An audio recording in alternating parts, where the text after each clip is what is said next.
இன்னைக்கு நம்ம வீட்டு வெள்ளை சிலிப்பி கோழி அந்த மழைலாம் வர்றதுனால இந்த ஈசல் சின்ன சின்ன பூச்சி பொட்டுகள் எல்லாம் பறக்கிறதுக்காக ரோட்டுக்கு போய் அந்த பூச்சிகள் எல்லாம் சாப்பிட்றதுக்கு போயிருக்கு. அப்போ ரோட்டு வழியாக வந்த ஒரு நாயை நம்ம கோழியை பார்த்துட்டு பாஞ்சு வந்து அதை கவ்விட்டு கவ்வுன உடனே நம்ம டீ கடைக்கு டீ குடிக்க வந்த ஒரு அண்ணன் பார்த்துட்டு அந்த நாயை கல்லை தூக்கி எரிஞ்சிட்டு நம்ம கோழியை காப்பாற்றி நம்ம கையில் கொண்டு தந்தாங்க. பார்த்தா நம்ம கோழியினுடைய மேல் பகுதியிலையும் அதனுடைய கால் பகுதி அடியிலையும் ஆழமாக அந்த நாயினுடைய பல்லு இறங்கி இருந்தது.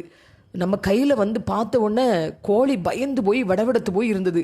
உடனே கொஞ்சம் வெண்ணி தண்ணி போட்டு அதில் குளுக்கோஸை கலக்கி நம்முடைய கோழியினுடைய வாயில் கொடுத்து பார்த்தேன். கோழியினுடைய அந்த ஆழமாக பல்லு இறங்கின இடத்துலலாம் கொஞ்சம் மஞ்சள் கல்லுப்பு நல்லெண்ணெய் கலக்கி வச்சுருக்கிறேன். பார்த்தா இன்றைக்கி ஒன்றுமே சாப்பிடலை. சாயங்காலம் ஆயிட்டு இப்போ லேசாக காய்ச்சல் அடித்தது போல் இருக்குது. உடனே கொஞ்சம் பேராசிட்டமால் கொடுத்துருக்குறேன்.